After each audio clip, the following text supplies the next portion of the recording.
Bonjour les SG. Alors aujourd'hui, on continue aussi notre travail. Avant de commencer, n'allons pas oublier notre mère, Notre-Dame de Machmouchi. Comme on avait déjà dit, on doit toujours lui prier de faire terminer cette crise et que tout le monde puisse en sortir sain et sauf.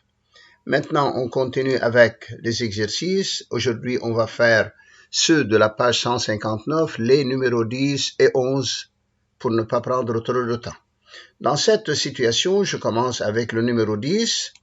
Il y a une équation du second degré en Z et on demande dans la première question la condition que doivent vérifier A et B pour que la racine ou cette équation admette une racine double. Alors nous connaissons que la racine double existe si et seulement si delta est égal à 0. On a fait le calcul de delta, on a trouvé cela.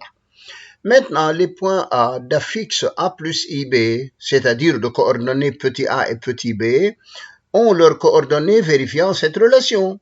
Ils sont alors situés sur la conique d'équation y2 moins 4x moins 2y plus 1 égale à 0.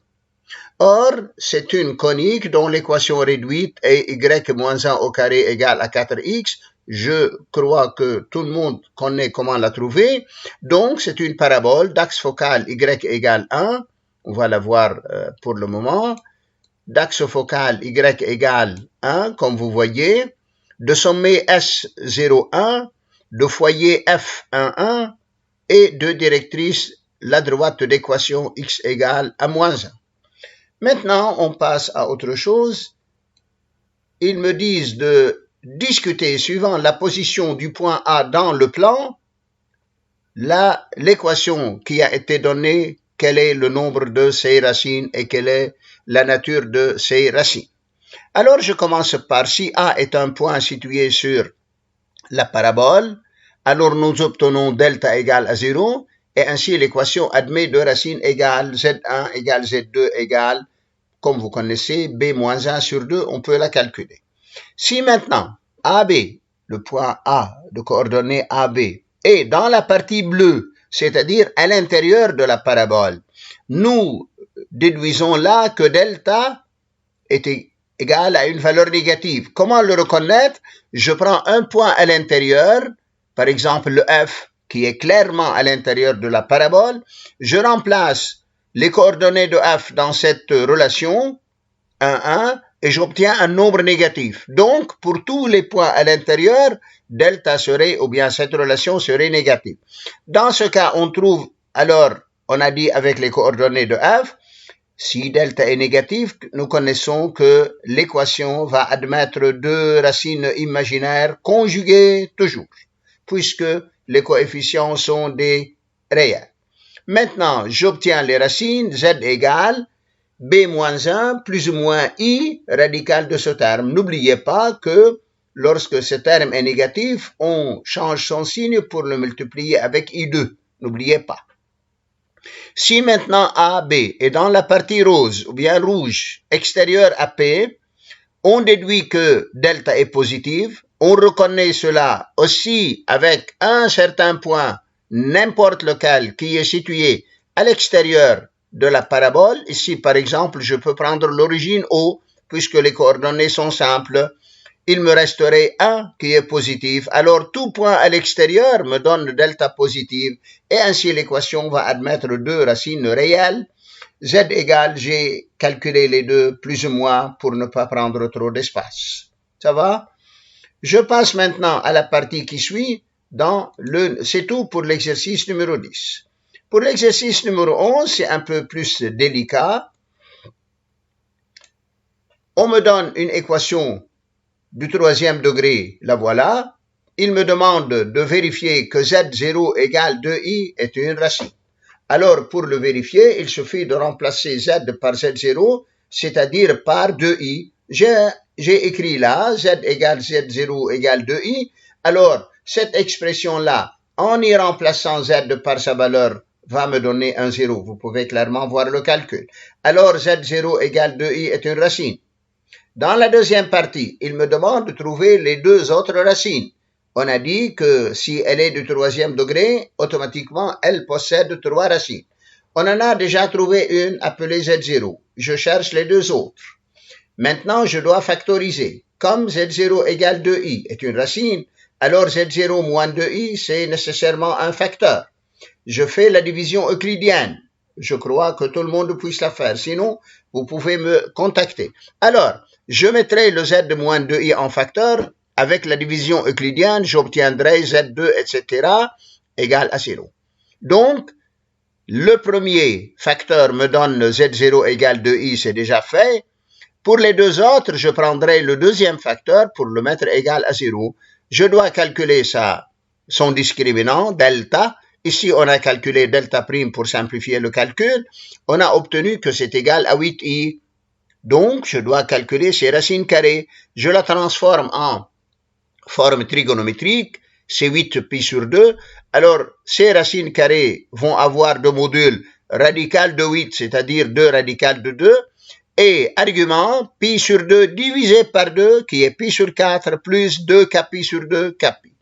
Donc, j'obtiens deux racines, l'une 2 radical de 2, pi sur 4, qui est égal à 2 plus 2i, et l'autre 2 radical de 2, 5 pi sur 4, c'est-à-dire en ajoutant pour k égale 1, c'est moins 2i. Remarquez, puisque ce sont des racines carrées, obligatoirement, elles doivent être opposées l'une à l'autre.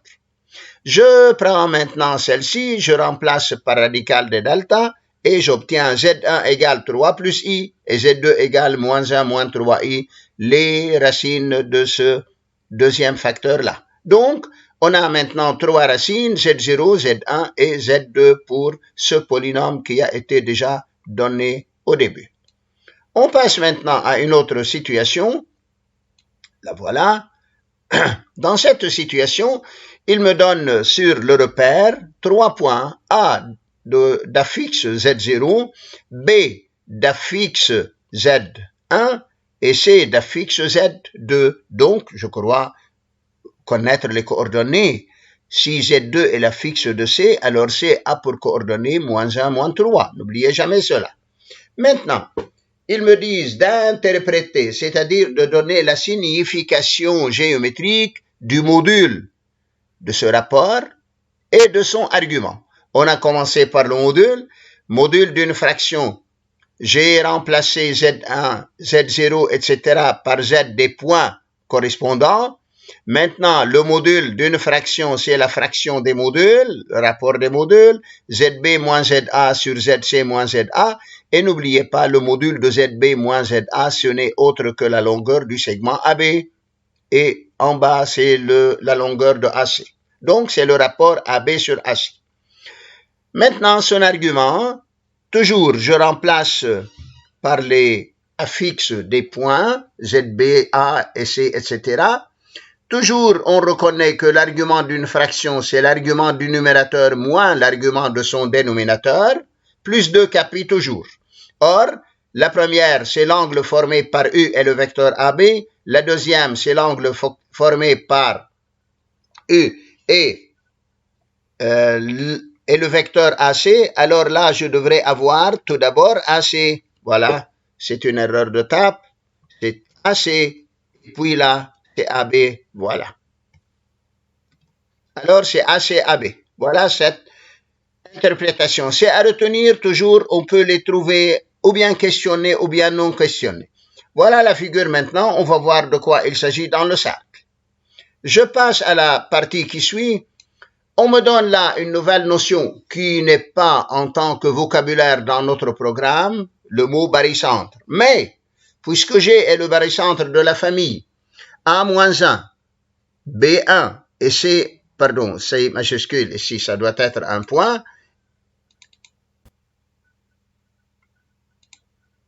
Alors, le C ici doit être un point majuscule, ça va pour le moment. Donc, je peux maintenant dire que c'est, voilà, je la corrige.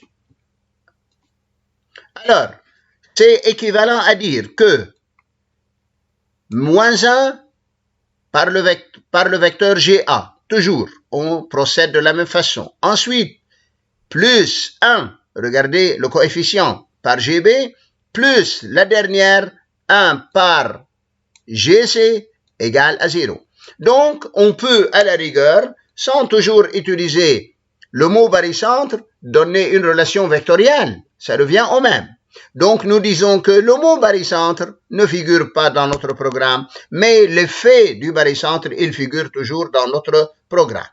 Alors, je prends celle-ci et je décompose pour reconnaître les coordonnées du point G en utilisant l'origine O.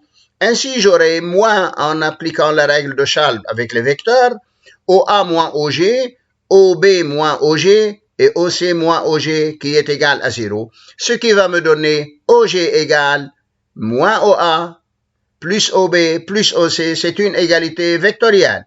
Vous connaissez qu'en complexe, on peut remplacer l'égalité vectorielle par les affixes des vecteurs et des points. Donc, ZG moins ZO égale, etc., etc. Je déduis en fin de compte en remplaçant OG, OA, OB, OC par leur affixe, j'obtiens Z de G égale 2 moins 4i. Maintenant, la partie C, ils me disent, étant donné une certaine relation, moins MA carré plus MB carré plus MC carré égale à 36, quelles sont les positions des points M correspondants? Alors, je transforme cette égalité en une égalité en remplaçant des vecteurs à la place des modules, ce qui est toujours possible, et afin de pouvoir décomposer en vecteurs. Donc, j'obtiens MA carré, le carré du vecteur n'est autre que le carré du module, c'est moins MG plus GA en décomposant, pour les autres de même. Remarquez, les coefficients sont toujours moins 1, 1 et 1, comme on avait donné dans la famille. Et c'est égal à 36. Je développe le calcul, je vais obtenir mg carré moins 1 plus 1 plus 1. Je l'ai écrit avec les coefficients pour vous rappeler toujours moins 1 plus 1 plus 1 pour mg carré. Ensuite, les carrés du second terme, ga carré, gb carré, gc carré, avec le signe moins là. C'est moins ga carré plus gb carré plus gc carré, plus les doubles produits maintenant, deux facteurs. De quoi? Deux facteurs et c'est ga par mg. Alors là, il manque le mg. Voilà, on ne l'a pas écrit, ce mg là. On va l'écrire et c'est les doubles produits dans lesquels on avait mis le mg en facteur.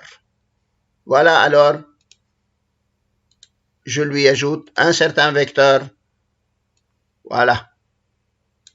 Donc, le produit est égal à 36. Le résultat est égal à 36. Maintenant, on va voir de quoi il s'agit. Ce facteur-là, n'oublions pas, il est égal à 0 par définition. Le voilà.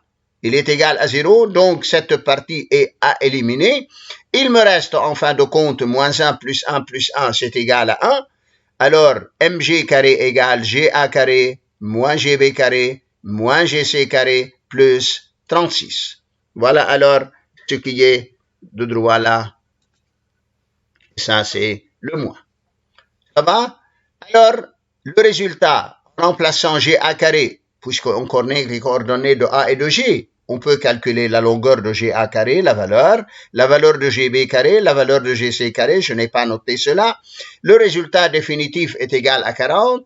Alors, mg, à son tour, est égal à 2 radical de 10.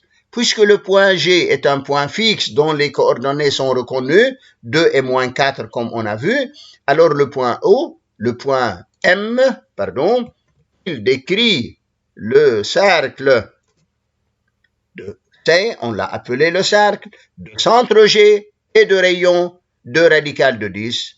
OK? Alors le point M décrit ce cercle-là. Il a pour centre G et pour rayon 2 radical de 10. Voilà la figure. Le point G, on a trouvé ses coordonnées 2, moins 4. Ici, chaque carreau représente 2 unités. Alors, voilà le cercle qui, par hasard, passe par le point A. Et bonne journée à tout le monde.